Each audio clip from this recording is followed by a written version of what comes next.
What's up mga kaduray? Welcome back to my YouTube channel. This is Ng Aso again. And our videos for today is all about how to groom my Shih Tzu dogs.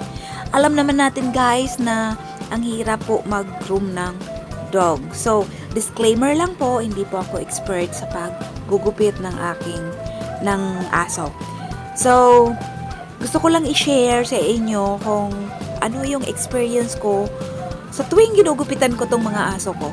Actually guys, tatlo yung yung Shih Tzu dog. So, ang hirap i-maintain kapag yung aso nyo ay mabalbon.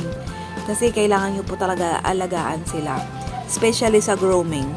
Kasi nga, ang Shih Tzu ay very sensitive sila kapag itong, kagaya niyan, nagkakabuhol-buhol kapag mahaba na yung buhok niya. Nagkakaroon na sila ng tanggel pag hindi mo sila araw-araw nasusuklayan. So, isa din po yan na nagbubuhol-buhol ang buhok kapag ang aso natin ay hindi natin nasusuklay. So, sample ko na lang po dito sa aking Shih Tzu. Siya po ay, bira ko lang siya nasusuklayan. Kaya yun, nagkabuhol-buhol yung buhok niya. Pero di ko naman siya kakalbuhin.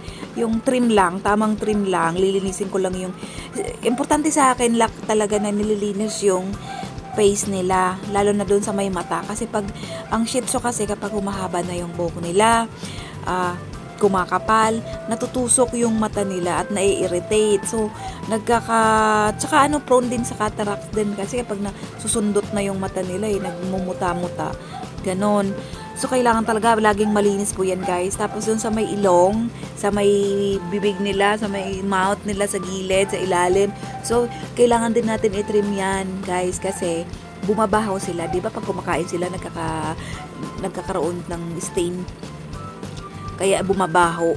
So, kailangan talaga, i-trim talaga natin yan. So, yun ang ginagawa ko kay Pikachu. Then, tinitrim ko din yung sa may tiyan niya, sa may tawag nito, ang paa niya, yun. Since wala po akong nail cutter for dogs, ginamit ko dyan sa pagkat sa sa nails niya is nail cutter talaga na pang tao. Pero ang hirap guys. So wala pa kasi ako noon. So yung ginamit ko ditong scissor, po siya, pang dogs talaga siya. So 5 piraso ito na in-order ko siya sa Shopee.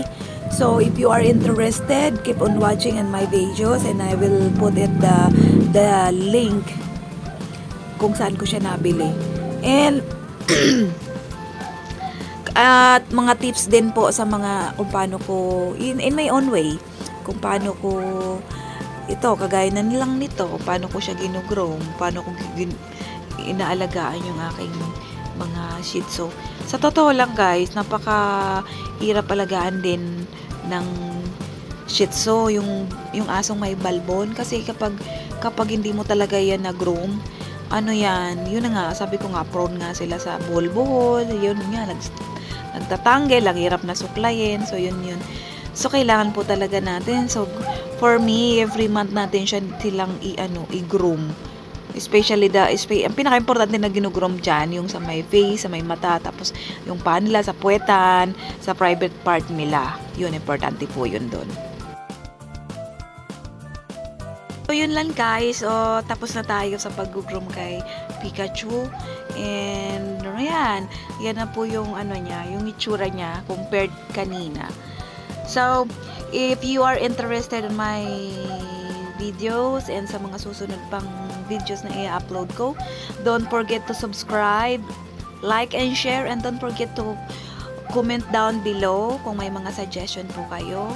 And yun lang po. Thank you very much for watching.